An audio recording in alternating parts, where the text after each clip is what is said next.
Bienvenue à l'église Saint-Aubin de Limay. La paroisse de Limay serait d'origine très ancienne et remonterait au 8e siècle. À l'emplacement de l'église actuelle, une première église fut construite en 1140 dans un style roman, mais elle sera partiellement démolie et évoluera ainsi profondément à partir de 1226 dans un style d'inspiration gothique. Cela explique le mélange des styles qui la caractérise, que l'on peut apprécier aujourd'hui. Deux événements majeurs ont eu lieu à Limay peu après cette construction.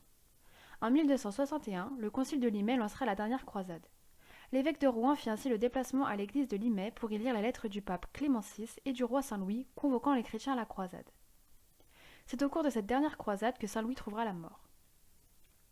En 1376, non loin de l'église de Limay, le roi Charles V fit édifier le monastère des Célestins, détruit lors de la Révolution française. C'est à partir de cette fondation que les armes de France évoluèrent. Les 3 fleurs de lys remplacèrent le semis de fleurs de lys.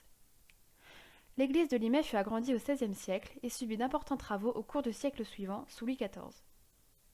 Depuis lors, son architecture est très particulière, en raison notamment de sa double nef et de son chœur carré.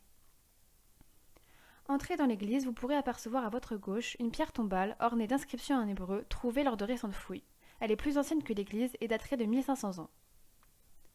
Vous trouverez au fond de l'église le gisant d'un ancien prélat de l'église. Devant ce gisant trônent les fonds baptismaux qui sont en pierre calcaire sculptée, avec en leur sommet une double ouverture en bois. Sous la bordure, on peut admirer une frise de feuilles grasses, mais aussi des animaux, par exemple un bel agneau.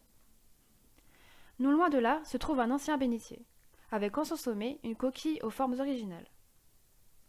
En 1944, l'église fut fortement endommagée lors des bombardements alliés. Mais elle échappa miraculeusement à la destruction totale. Une bombe de 1000 kilos a atterri dans l'église et n'a pas explosé, sans doute déviée dans sa course par le clocher. Les vitraux actuels datent de 1955 et rendent hommage au concile de Limay et à la fondation du couvent des Célestins. Ils ont remplacé les anciens vitraux, détruits lors de la Seconde Guerre mondiale et qui déjà faisaient référence au même thème.